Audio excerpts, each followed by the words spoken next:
For all the talk of Joel Watts last week, by Boyd Pierce being the man the coming man. Listen to this man, he knows his stuff. He's the coming man. You've really got to listen to him.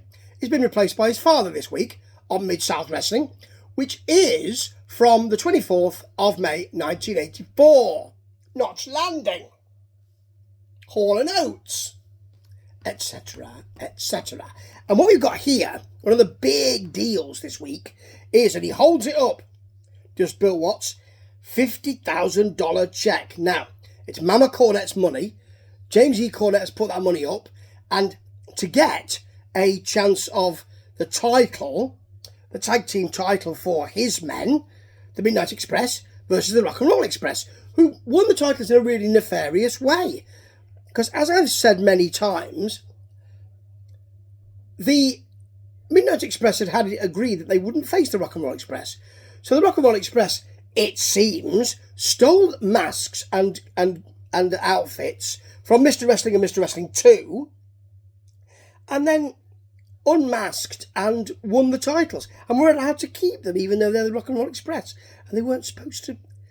Anyway, we're going to have one fall and no DQ. No DQ. That's important later on. It's not the main event. You do have a match afterwards, and it's... have a match before that, and put that on later. Actually wrangle the matches. You do need the whole match. You can't say, well, we'll see you next week, guys. You can't say that, but wrangle the matches, time them, and make sure they're okay. Right, so, Magnum TA is the new North American champ. We haven't seen it on TV, but we do see it with Bill Watts talking about it, narrating. It's all right, actually. Mr. Wrestling gets unseated. There's a lot of old school wrestling. A bulldog, which is still fairly new, I'd say, and some punches, and Magnum's heading to the ring post and punches the blind side of the ref, which I really like, actually. Magnum getting hyped up, he hulks up a bit, big shots, and a ref bump. Mr. Wrestling 2's on the apron. There's a distraction, but then Mr. Wrestling loads up his loaded knee pad, which is favoured by Lord Murphy Costigan at the moment, runs into Mr. Wrestling 2, his protege, with that augmented knee. And it's the roll-up for the pin. And as Bill Watts said, Mr. Wrestling, look at that look. Well, you can't see it because he's got a bloody mask on. I can just imagine the look he's giving him. You can't see it. It's under a mask. Right. Sonny King, who has wrestled all over the country and all over the world, he's a well-known wrestling star. He's a well-known black wrestling star. The reason why I'm saying he's black is because he's talking about the situation with butchery, which we see later on, where from Channel 5, so with Lance Russell commentating, where JYD was interviewed and Butch Reed tarred and feathered him.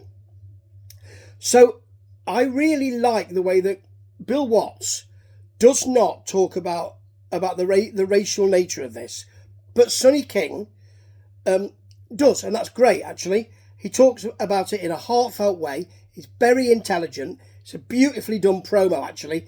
Out comes Reed to remonstrate with Sonny, who jabs Reed in the chest, and Watts has to keep them apart.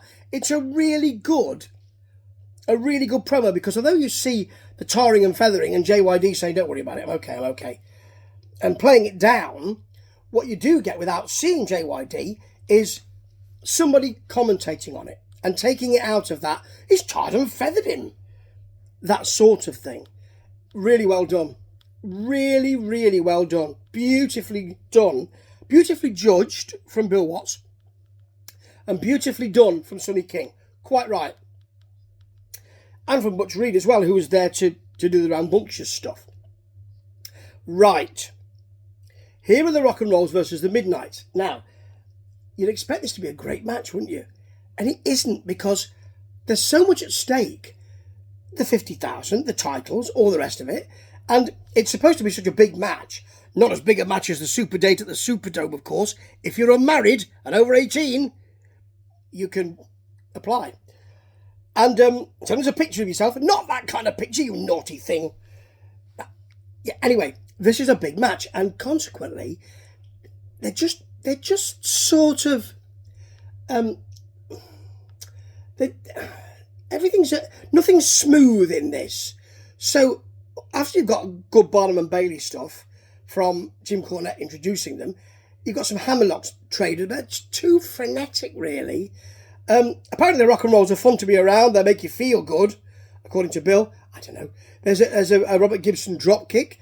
Eaton's thrown over the top, but there's no DQ, folks. It would instantly be a DQ if there was a DQ, but there isn't a DQ, so consequently it's no DQ because the match is no DQ. Nice Eaton power slam for a 2.999 recurring. When Gibson gets the hot tag, there's a drop kick. Cornette gets the low bridge on him, and Gibson grabs Eaton, who goes out after him, smashes him into the ring post, and either Eaton is opened up hard way or he's bladed. There's the blood there. Cornette then sprays a rag. I can smell that. It's kind of antiseptic. Yeah. Gibson's got a sleeper on. Cornette is on Gibson, and obviously he collapses and they get the pin. Cornette is at ringside holding the rag behind his back so no one sees it. It doesn't matter, mate. It's no DQ. You don't need to hold the rag because there's no DQ. We can see the rag. You can shout, "There's an ether on this, and I just used it." Like Charles Dance in Last Action Hero. "Hello, I just killed somebody, and I want to confess. And I did it on purpose." You could do that, and it doesn't really matter. There are new champs, and JR speaks to Cornette, who said one of the most extraordinary... He calls it one of the most extraordinary events in wrestling, does JR? It isn't, folks. It really isn't. But JR says it was deceitful. Now, let me first of all talk about what Cornette says. He says that he wanted to help Bobby Eaton, who was bladed, of course, and or opened up hard way, probably bladed, and bleeding, and he wanted to help him with a bit of antiseptic. Unfortunately, that happened to find its way to Robert Gibson, who then capitulated. It's a good idea. It's a good story. JR says it was deceitful. Well, only as deceitful as the Rock and Roll Express, pretending to be another team. The Midnight Express said they wouldn't face the Rock and Roll Express. They then find out they are them, and they've stolen the outfits anyway to begin with, the Rock and Rolls, and then they're the new tag champions and no one seems to care. What's good for the goose? Anyway, that's not your finishing match. You've got dum dum dum dum dum dum dum dum dum dum, just a dancing fool. Mark Ragin with Buddy Landell, who lets him do the with Billy Jean, and he got all of that. It finished in about 2 minutes. You might as well not have it. You might as well have a longer interview with Jim Cornette, because he can do it, folks, and leave this, because what you've got is a backdrop. I'm trying to get me notes so I can tell you what's on there. Scant. Buddy Landell throwing him over immediately for a DQ, because this is not a no DQ match.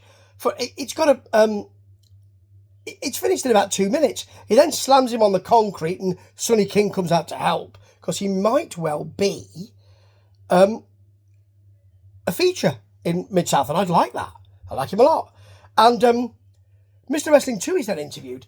What a way to go out on your programme when you've got that big match and you've got Mr. Wrestling 2, who's such a bore. "I'm going to face him next week and I'm going to beat him and be the world champion." And then you've got, apparently, Sunshine has been institutionalised, and her aunt, Stella May, who's a very tough woman, has got involved. And next week, Mr. Garvin's going to be there, and we're going to see it. See you next week, folks. This was grabbing defeat from the jaws of victory. They set it up so beautifully. The Sonny King thing was brilliant, but they set this match up, the tag match up, so beautifully. And they just wazzed all over it, in my view. It was really quite poor. Micturating on your own product, that's what you can call it. It was awful. But I kind of liked it, because I like old school wrestling. Oh dear, I'm addicted. Might as well face it, I'm addicted to Mid-South. Might as well face it, he's addicted to Mid-South. Oh, ta-ta.